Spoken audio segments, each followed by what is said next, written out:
Hello friends, आप सबका आपके अपने चैनल गोविंद लेक्चर्स में हार्दिक स्वागत है। तो कैसे हो आप सब? उम्मीद करता हूँ आप सब अच्छे होंगे और आप सबकी पढ़ाई भी चल रही होगी। तो कक्षा 10 विज्ञान विषय के एमसीक्यू की सीरीज में आज हम अध्याय 3 धातु एवं अधातु के जितने भी महत्वपूर्ण ऑब्जेक्टिव्स है उनकी चर्चा करेंगे। हमने चैप्टर 1 और 2 के जितने भी महत्वपूर्ण एमसीक्यू थे उनकी चर्चा कर ली है। तो अगर आपने वो क्लास नहीं देखी है तो चैनल की प्लेलिस्ट पर जाकर आप उन क्लासेस को आराम से देख ले। तो चलिए हम शुरू करते हैं। देखें, पहला प्रश्न आपके सामने दिया गया है, निम्न में से कौन अधातु विद्युत की सुचालक है? कौन है? अधातु है लेकिन विद्युत की सुचालक है, तो इसका सही जवाब होगा ग्रेफाइट। अगला, निम्न में से किस धातु को केरोसिन में डुबोकर रख सकते हैं? तो इसका सही जवाब होगा सोडियम। अगला प्रश्न है, निम्न में से कौन सी अधातु पानी में डुबोकर रखी जाती है? यानी ऐसी कौन सी अधातु है जो पानी में डुबोकर रखी जाती है? तो वो होती है श्वेत फास्फोरस। ताम्र यानी तांबा और टीन की मिश्र धातु को क्या कहा जाता है? तो इन दोनों की मिश्र धातु को कांसा कहा जाता है। ठीक है। अगला, स्कूल की घंटी धातु की बनी होती है क्योंकि यह क्या होती है? सोनोरस होती है, यानी कि इस पर चोट करने पर यह ध्वनि उत्पन्न करती है। सोनोरस का मतलब क्या होता है कि जिस पर चोट मारने पर वो ध्वनि उत्पन्न करती है, तो उसे कहते हैं सोनोरस। तो स्कूल की घंटी है वो कैसी बनाई होती है? वो धातु की बनी होती है, क्योंकि जब हम उस पर चोट मारते हैं तो वो ध्वनि उत्पन्न करती है। ठीक। अगला प्रश्न है वो है, सीसा और टीन की मिश्र धातु को कहते हैं। तो सीसा और टीन की जो मिश्र धातु है उसे हम सोल्डर के नाम से जानते हैं। किस नाम से जानते हैं? सोल्डर के नाम से जानते हैं। अगला प्रश्न है, निम्न में से किस धातु को चाकू से काटा जा सकता है? ऐसी कौन सी धातु है जिसे चाकू से काटा जा सकता है? तो वो कौन सी धातु है? वो आपकी सोडियम धातु है। निम्नांकित में से कौन उप धातु है? तो जो एंटीमनी है Sb, वो क्या है? वो आपकी उप धातु हो जाएगी। विद्युत अपघटनी परिष्करण में अशुद्ध धातु को बनाया जाता है। यानी अशुद्ध धातु को, जो विद्युत अपघटनी परिष्करण विधि होती है उसमें अशुद्ध धातु को क्या बनाया जाता है? तो अशुद्ध धातु को एनोड बनाया जाता है। बॉक्साइट निम्न में से किस धातु का अयस्क है? बॉक्साइट किस धातु का अयस्क है? तो बॉक्साइट एल्यूमिनियम का अयस्क होता है।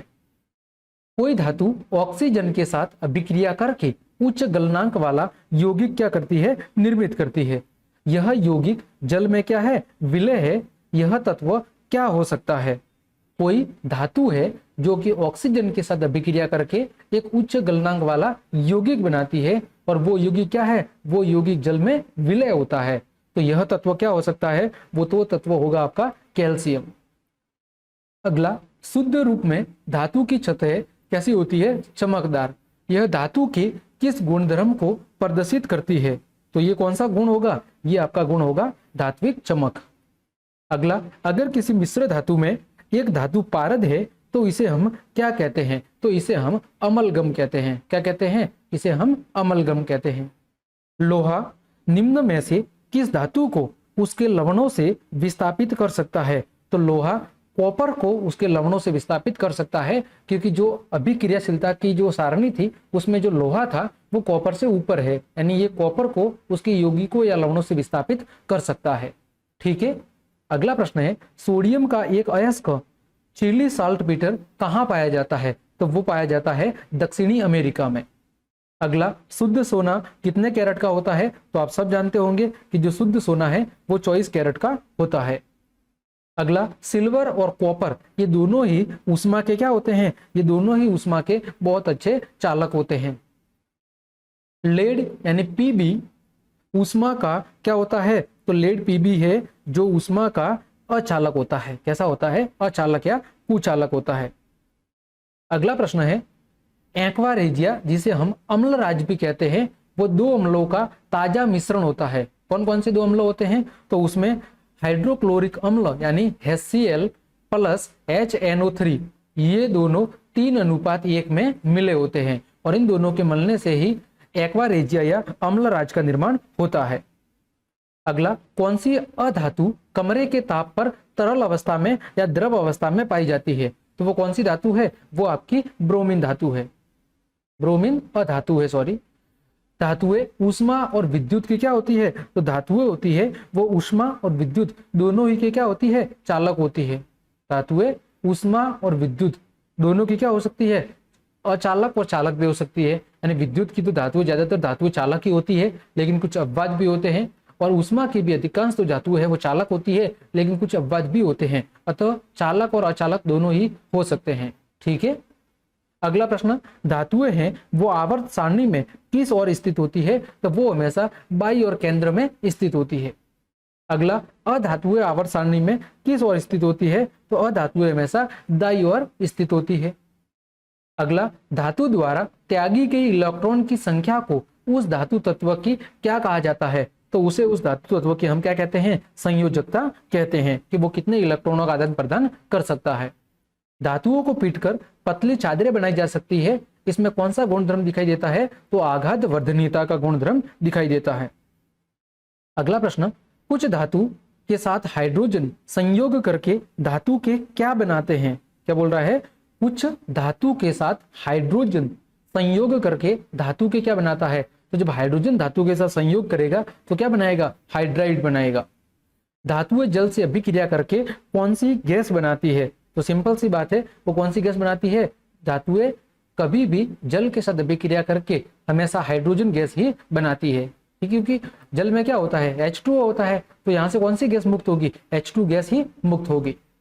धातु से अधातु में इलेक्ट्रॉन के स्थानांतरण से बने यौगिक को क्या कहते हैं, तो उसे हम आयनिक यौगिक के नाम से जानते हैं। निम्न में से कौन सी अधातु है, इन चारों में से अधातु कौन सी है वो आपको बतानी है, तो हाइड्रोजन आपकी अधातु है। मिश्र धातु कांचा होती है, मिश्र धातु जो कांचा है वो विद्युत की कुचालक होती है, क्या होती है, विद्युत की कुचालक। अगला, धातु के जो ऑक्साइड है वो जल में घुलकर क्या बनाते हैं, तो धातु के जो ऑक्साइड है वो जल में घुलकर सार का निर्माण करते हैं। धातुओं के ऑक्साइडों को क्या कहा जाता है, अभी हमने देखा धातुओं के ऑक्साइडों को हम क्या कहते हैं, हम भस्म कहते हैं। अगला, अधातु के ऑक्साइड जल में घुलकर क्या बनाते हैं, तो जो अधातु के ऑक्साइड है वो जल में घुल के अम्ल बनाते हैं, जबकि जो धातु के ऑक्साइड है वो जल में घुल के क्या बनाते हैं, सार बनाते हैं, थोड़ा सा उल्टा है। सक्रियता श्रेणी में सबसे क्रियाशील धातु कौन सी है, तो इन चारों में से जो सबसे ऊपर होगी वो होगी आपकी सोडियम, कौन सी होगी, वो होगी आपकी सोडियम। अगला प्रश्न, निम्न में से कौन सी धातु तार के रूप में उपलब्ध है, तो सिंपल सी बात है, जो कॉपर है, तांबा है, वो तार के रूप में उपलब्ध है। कौन सी धातु है जिसका दहन चमकदार श्वेत ज्वाला के साथ संपन्न होता है, यानी चमकदार श्वेत ज्वाला के साथ वो जलती है, वो कौन जलती है, मैग्नीशियम। कौन सी धातु है जो अधिक ताप पर ऑक्सीजन से अभिक्रिया नहीं करती है, ऐसी कौन सी धातु है जो अधिक ताप पर ऑक्सीजन के साथ अभिक्रिया नहीं करती है, तो वो है सोना। ठीक, अगला, सोडियम और पोटेशियम धातु तेजी से अभिक्रिया करती है, किसके साथ करती है, तो ठंडे जल के साथ। अगला प्रश्न है वो है, कौन सी धातु जल में डालने पर तैरने लगती है, तो इसमें से कौन सी ऐसी धातु है जो पानी के अंदर डालने पर तैरने लगती है, तो वो हो जाएगा आपकी कैल्शियम। अगला प्रश्न है, धातुओं के ऑक्साइड हाइड्रोक्लोरिक अम्ल के साथ यानी HCl के साथ अभिक्रिया करके कौन सा उत्पाद बनाते हैं। देखो, धातुओं के जो ऑक्साइड है वो किसके साथ, अम्ल के साथ अभिक्रिया करके कौन सा उत्पाद बनाते हैं, वो क्या बनाएंगे, वो धातु के क्लोराइड बनाएंगे और क्या बनाएंगे, जल बनाएंगे। जैसे Zn प्लस HCl, तो ये क्या बनाएंगे, ये बनाएंगे ZnCl2 प्लस H2O वगैरह जो भी है वो बनाएंगे, यानी ये धातु के क्लोराइड बनाएंगे और क्या बनाएंगे, और ये जल बनाएंगे। ठीक है, अगला प्रश्न है, इनमें से कौन सी अधातु है जो चमकीली है, यानी कि अधातु होते हुए भी वो चमकीली है, तो वो कौन सी है, वो आपकी ब्रोमीन है। निम्न में से कौन सी अधातु है जो कैसी है, जो चमकीली है, तो ये ब्रोमीन नहीं होगा, ये आयोडीन होगा। ठीक है, गलती हो गई, ये होगा आपका आयोडीन होगा। अगला प्रश्न है, धातु के बर्तन में खाना बनाया जाता है क्योंकि यह ऊष्मा की क्या होती है, धातु ऊष्मा की सुचालक होती है। अगला, कैल्शियम व मैग्नीशियम धातु जल पर तैरने लगती है क्योंकि उसकी सतह पर एक गैस चिपक जाती है, और वह गैस कौन सी हो सकती है, वो आपको गैस बतानी है। तो वो गैस है आपकी हाइड्रोजन गैस के कारण वो क्या होती है, वो उस जल की सतह पर तैरने लगते हैं। अगला, कौन सी धातु जल के साथ अभिक्रिया करती है, यानी इनमें से ऐसी कौन सी धातु है जो जल के साथ रिएक्शन करती है, तो वो है आपकी पोटेशियम। तभी तो सोडियम और पोटेशियम को किसमें केरोसिन के तेल में डुबोकर रखा जाता है ताकि वो जल के संपर्क में नहीं आ सके। इनमें से कौन सी धातु द्रव अवस्था में पाई जाती है? आप सब जानते होंगे कि द्रव अवस्था में कौन सी धातु पाई जाती है, तो जो मरकरी है जिसे हम पारा कहते हैं वो द्रव अवस्था में पाई जाती है। सिल्वर और गोल्ड धातु का परिष्करण किस विधि के द्वारा किया जाता है? तो विद्युत अपघटन विधि के द्वारा इन दोनों का परिष्करण किया जाता है। सक्रियता श्रेणी में नीचे आने वाली धातुओं का परिष्करण कैसे किया जा सकता है? सक्रियता श्रेणी में जो धातु नीचे की ओर आती है उनका परिष्करण कैसे किया जाता है या उनका निष्कर्षण कैसे किया जाता है? तो उनके धातुओं के जो ऑक्साइड है उनको केवल हम गर्म करके उनसे धातुओं का निष्कर्षण कर सकते हैं। सक्रियता श्रेणी में मध्य में स्थित धातुओं का निष्कर्षण किस तरह किया जा सकता है? तो धातु को पहले ऑक्साइड में बदलेंगे और फिर कार्बन के द्वारा उसका क्या कराएंगे, उसका अपक्षयन करवाएंगे। तो ऐसी स्थिति में हम जो सक्रियता श्रेणी में मध्य में स्थित धातु है उनका निष्कर्षण कर सकते हैं।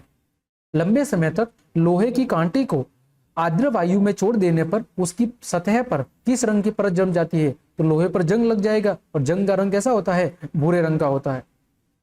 अगला, अगर लोहे में 0.05% कार्बन मिला दिया जाए, उसमें मिलावट कर दी जाए तो वह क्या हो जाएगा? तो वह परबल और क्या हो जाएगा? कठोर हो जाएगा। अगला, पीतल क्या है? तो पीतल एक प्रकार की मिश्र धातु है, आप सब जानते होंगे। अगला, सल्फर के अयस्कों को किस नाम से जाना जाता है? तो जो सल्फर का अयस्क होता है उसे सल्फाइड नाम से जाना जाता है। इस्पात में कितना प्रतिशत कार्बन होता है? तो इस्पात में लगभग 2% कार्बन होता है। निम्न में से कॉपर के अयस्क कौन हो सकते हैं? इसमें से कॉपर का अयस्क कौन सा हो सकता है? तो जो क्यूप्राइट है वो कॉपर का अयस्क हो सकता है। आयनिक यौगिकों के गलनांक और जो कवतनांक है वो कैसे होते हैं? तो आप सब जानते होंगे कि जो आयनिक यौगिक है उनके गलनांक और कवतनांक काफी उच्च होते हैं। अगला, ग्रेफाइट कार्बन का ही क्या है? एक अपर रूप है। कार्बन के 3 अपर रूप है, हीरा, ग्रेफाइट और फुलरिन। और ग्रेफाइट कैसा होता है? ग्रेफाइट मुलायम होता है जबकि हीरा कठोर होता है। आभूषण बनाने वाला सोना होता है 22 कैरेट का होता है। ठीक है। अगला, निम्न में से किसे चाकू से काटा जा सकता है? तो इसमें से जो लिथियम धातु है उसे चाकू से आसानी से काटा जा सकता है।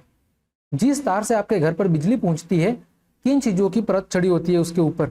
तो उसके ऊपर पीवीसी यानी पॉलीविनाइल क्लोराइड की परत चढ़ी होती है ताकि आपको किसी प्रकार का कोई नुकसान नहीं हो, या रबर की परत चढ़ी होती है या प्लास्टिक की ताकि आपको किसी प्रकार का कोई नुकसान ना हो। सिलिका क्या है? तो आप सब जानते होंगे कि जो सिलिका है वो एक प्रकार की उपधातु है। सिनाबार किसका अयस्क है? तो जो सिनाबार है वो आपके पारद का अयस्क है। अगला, निम्न में से कौन आयनिक यौगिक है? इनमें से आयनिक यौगिक कौन है? तो जो आपका CaCl2 है, कैल्शियम क्लोराइड, वो आपका आयनिक यौगिक होगा। निम्न में से किस धातु का गलनांक सबसे कम है? गलनांक क्या होता है? जिस पर कोई ठोस पदार्थ द्रव में परिवर्तित होता है। तो सोडियम का जो गलनांक है वो इनमें से सबसे कम है। अमलगम क्या है? आप सब जानते होंगे, आपने पढ़ा भी होगा। अमलगम क्या है? तो पारे में घुली हुई जो धातु है उसे अमलगम के नाम से जाना जाता है। जस्ता का अयस्क कौन सा है? तो जो जिंक ब्लेड है वो आपके जस्ता का अयस्क होता है। अगला, ग्रेफाइट का उत्पादन एंथ्रासाइट कोयले को किसके साथ मिलाकर गर्म करने से प्राप्त होता है? तो बालू के साथ में। अगला, सल्फर का उपयोग किस विस्फोटक पदार्थ के निर्माण में किया जाता है? तो सल्फर का उपयोग गन पाउडर के रूप में जो विस्फोटक पदार्थ बनाया जाता है, गन पाउडर, उसको बनाने में किया जाता है सल्फर का उपयोग। आयरन ऑक्साइड Fe2O3 के साथ एल्यूमिनियम की अभिक्रिया से क्या प्राप्त होता है? गलित लोहा प्राप्त होता है। इस अभिक्रिया को आप कौन सी अभिक्रिया कहोगे? तो ये अभिक्रिया कही जाती है थर्मिट अभिक्रिया। कौन सी? थर्मिट अभिक्रिया। कॉपर को वायु में जलाने पर कौन सा यौगिक बनता है? तो आप सब जानते होंगे, कॉपर को वायु में जलाने पर कॉपर ऑक्साइड Cu+O2 क्या बनेगा? CuO बनेगा। ये आपका प्रोडक्ट बन जाएगा। अगला, सल्फर के दहन से बने उत्पाद के विलयन की जांच लिटमस पेपर से करने पर पता चलता है कि यह जो सल्फर है उसका दहन है, उसको अगर हम जलाएंगे तो उसका जो उत्पाद बनेगा उस उत्पाद के विलयन की जांच अगर हम लिटमस पेपर से करें तो लिटमस पेपर पर वो कैसा प्रभाव दर्शाएगा? तो वो अम्लीय प्रकृति का प्रभाव दर्शाएगा, यानी वो लाल लिटमस को क्या कर देगा? नीला कर देगा। अगला प्रश्न, नीचे दी गई अभिक्रिया में कौन अपचायक है? इसमें से अपचायक क्या है? अब चाय क्या करते हैं, अब चाय ऑक्सीजन की कमी करते हैं और हाइड्रोजन में वृद्धि करने का काम करते हैं। तो इसका सही जवाब क्या होगा, इसका सही जवाब होगा आपका एल्यूमिनियम। क्यों, क्योंकि ये इस मैग्नीज के साथ ऑक्सीजन की मात्रा में क्या कर रहा है, कमी कर रहा है, इस कारण ये क्या है, ये अपचायक है। अगला, ब्रोमीन को नोबल गैस जैसा इलेक्ट्रॉनिक विन्यास प्राप्त करने के लिए कितने इलेक्ट्रॉन की जरूरत पड़ती है। तो ब्रोमीन को अगर नोबल गैस जितना इलेक्ट्रॉनिक विन्यास प्राप्त करना है तो उसे कितने इलेक्ट्रॉन की जरूरत होगी, एक की। कितनी, एक की, क्योंकि ब्रोमीन का जो इलेक्ट्रॉनिक एटॉमिक नंबर होता है वो कितना होता है, 35।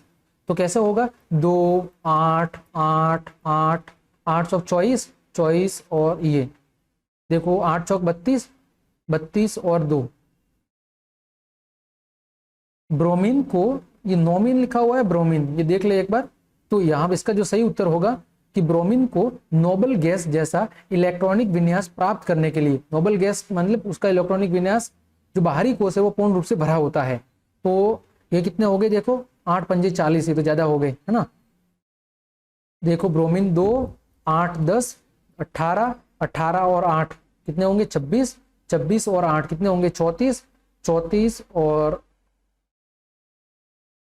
ये कितना हो जाएगा, 1 है ना, पीछे बचेगा 1। भाई देखो 8 चौक 32 33 34 और 35, तो इसके एक एक्स्ट्रा बच रहा है। तो अगर एक इलेक्ट्रॉन ये क्या करेगा, एक इलेक्ट्रॉन अगर त्याग देगा तो ऐसी स्थिति में इसका बाहरी कोश क्या हो जाएगा, पूर्ण हो जाएगा और ये नोबल गैस के जैसा इलेक्ट्रॉनिक विन्यास प्राप्त कर लेगा।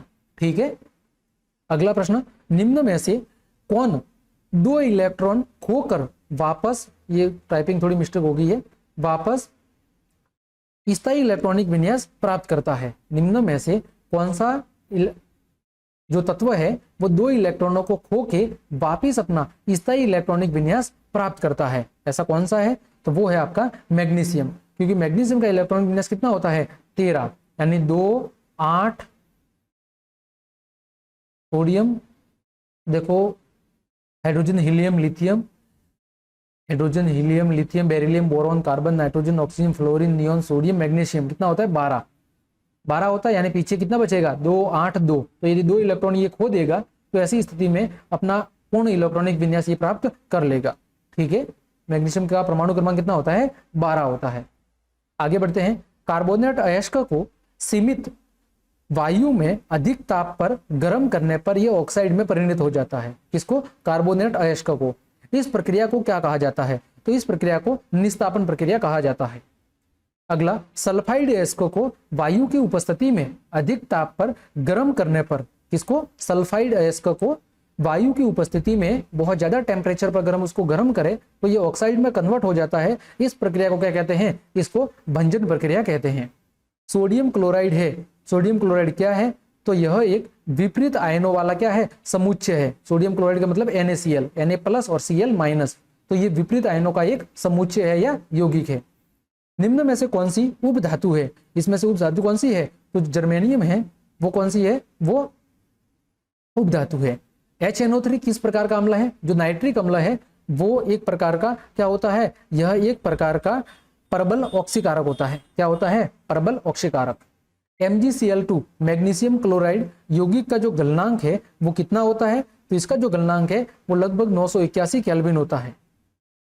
अगला, विद्युत संयोजक यौगिक गलित अवस्था में विद्युत का चालन करते हैं क्योंकि, यानी जो विद्युत संयोजक यौगिक है वो केवल गलित अवस्था में ही विद्युत का चालन करते हैं, ऐसा क्यों है, तो ऐसा इसलिए है क्योंकि उनके आयनों के बीच ताप के कारण स्थिर विद्युत आकर्षण बल है वो क्या पड़ जाता है, वो कमजोर पड़ जाता है और इलेक्ट्रॉन गति करना शुरू कर देते हैं।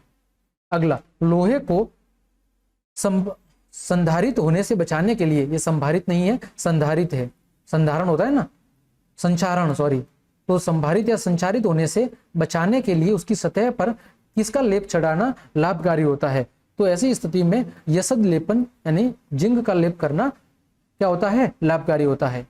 लोहे में जंग किन किन वस्तुओं की उपस्थिति से लग सकता है, तो लोहे में जो जंग है वो वायु और जल वाष्प की उपस्थिति से या जल की उपस्थिति से लग सकता है। लोहे पर भाप की अभिक्रिया से कौन सी गैस मुक्त होती है, तो लोहे पर जब भाप की अभिक्रिया की जाती है तो कौन सी गैस मुक्त होती है, तो ऐसी स्थिति में हाइड्रोजन गैस मुक्त होती है। ठीक है, क्योंकि देखो Fe+ भाप का मतलब ही क्या है, उससे जल सही है, तो ऐसी स्थिति में यहाँ से H2 गैस मुक्त होगी।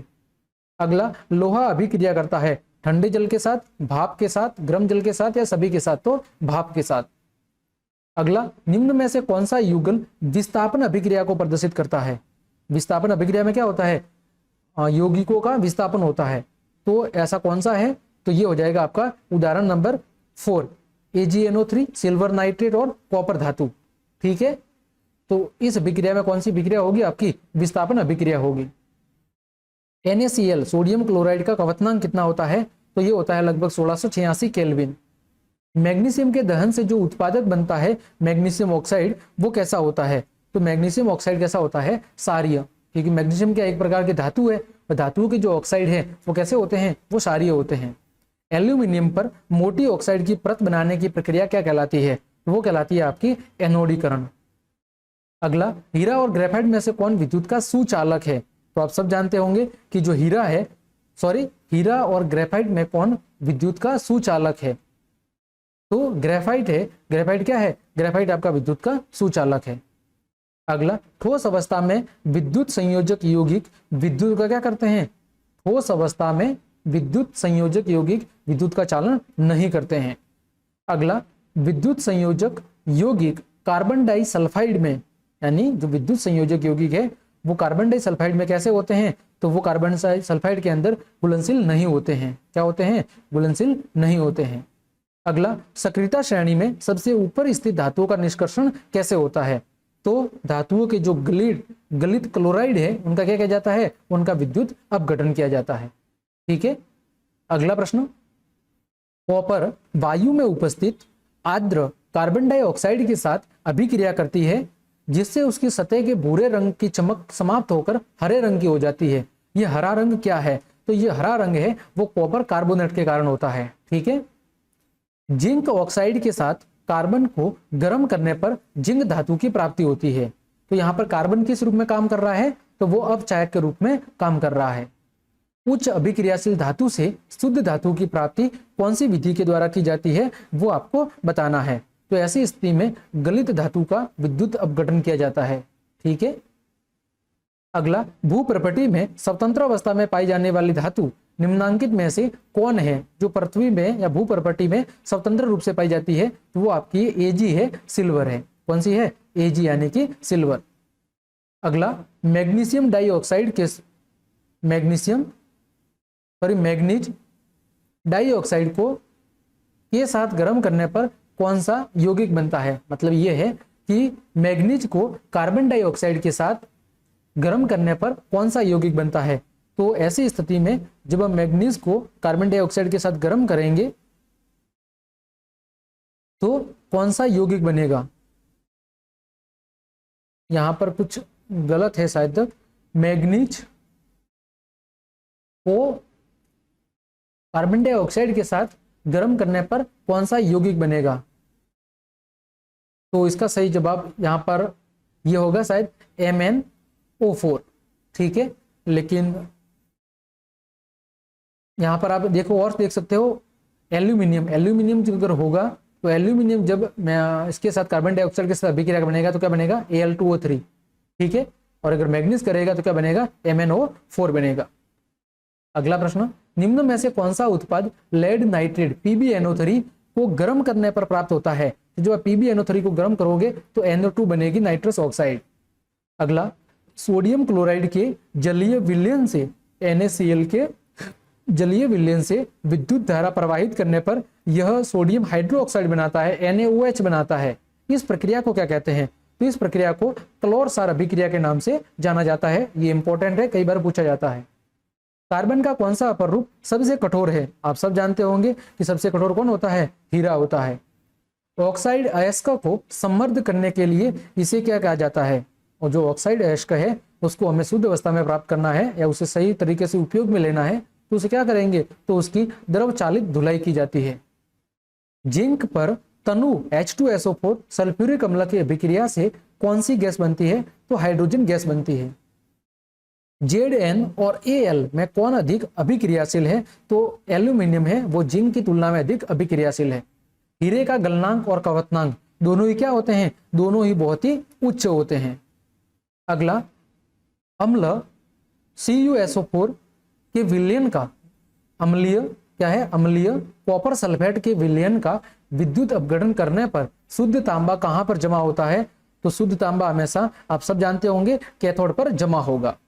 अगला, अम्लीय कॉपर सल्फेट के विलयन के विद्युत विच्छेदन कराने पर कॉपर सल्फेट विलयन है, कॉपर सल्फेट जो विलयन है वो किसकी भूमिका निभाता है? तो वो विद्युत अपघटय की भूमिका निभाता है।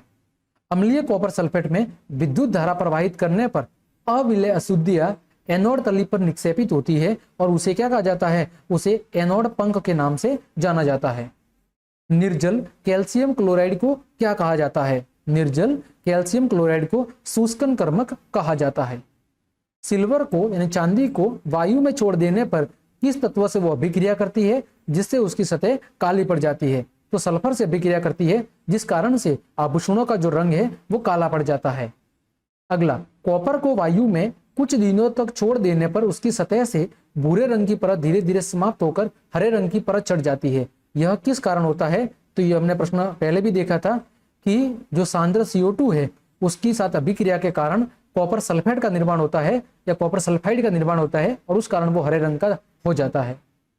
अगला, सिनाबार जो कि पारद का क्या था? अयस्क था, उसको गर्म करने पर ऑक्साइड में वो परिणित हो जाता है। पुनः गर्म करने पर कौन सी धातु अपचित होगी? तो सिंपल सी बात है Hg यानी मरकरी पारद, क्योंकि वो उसी का ऑक्साइड है या अयस्क है। अगला प्रश्न, किस निम्नलिखित में से किस विलयन का उपयोग दीवारों की सफेदी करने में किया जाता है? तो आप सब जानते होंगे चूने के पानी का किया जाता है और उसका सूत्र होता है कैल्शियम हाइड्रोक्साइड CaOH2। निम्न में से कौन सा बुझा हुआ चूना है? तो बुझे हुए चूने का सूत्र कौन सा होता है? आप सब जानते होंगे वही CaOH2 कैल्शियम हाइड्रोक्साइड। निम्न में से कौन सा आयनिक यौगिक है? इसमें से आयनिक यौगिक कौन सा है? तो वो है आपका KCl, K+Cl-। लोहे की परमाणु संख्या कितनी है? तो वो है 26। अगला, जस्ता और तनु हाइड्रोक्लोरिक अम्ल की अभिक्रिया से फलस्वरूप कौन सी गैस बनेगी? तो जस्ता और अगर हम किसकी तनु हाइड्रोक्लोरिक अम्ल की अभिक्रिया करवाए तो हाइड्रोजन गैस ही मुक्त होगी। अगला, जब सोडियम हाइड्रोक्साइड यानी कि सोडियम हाइड्रोक्साइड NaOH ठीक है, NaOH जिंक के साथ अभिक्रिया करता है तो कौन सा उत्पाद बनता है? तो जब सोडियम हाइड्रोक्साइड जिंक के साथ रिएक्शन करता है तो सोडियम जिंकेट बनता है और हाइड्रोजन गैस बनती है, यानी Na2ZNO2 + H2 बनती है। ठीक। अगला, लोहे से जिंक लेपित करने की जो प्रक्रिया है वो क्या कहलाती है? तो वो गैल्वेनीकरण कहलाती है। निम्न में से कौन अधिक अभिक्रियाशील है? तो इसमें से जो अधिक अभिक्रियाशील है वो आपका कॉपर है। विद्युत अपघटय में इलेक्ट्रॉन कहां पर मुक्त होते हैं? आप सब जानते होंगे इलेक्ट्रॉन हमेशा एनोड पर ही मुक्त होते हैं। अगला, टाइटेनियम, क्रोमियम, मैग्नीज तथा जिर्कोनियम धातुओं को क्या कहा जाता है?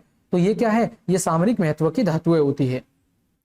अगला, ऐसे तत्व जो इलेक्ट्रॉनों को त्याग करके धनात्मक आयन बनाते हैं उन्हें क्या कहा जाता है? उन्हें हम धातु कहते हैं। अगला, सोने की धात्विक चमक कैसी है? तो वो कैसी होती है? वो आपकी पीत वर्ण होती है। कैसी होती है? सोना है तो पीत वर्ण, चांदी होगी तो श्वेत या सफेद। चांदी के बर्तन या गहने को वायु में खुला छोड़ने पर उसकी सतह पर काले धब्बे पड़ जाते हैं, वो किसके कारण पड़ते हैं? तो वो सिल्वर सल्फाइड के कारण बनते हैं। किसके कारण? सिल्वर सल्फाइड के कारण। 1 ग्राम सोने से 2 किलोमीटर लंबी तार खींची जा सकती है।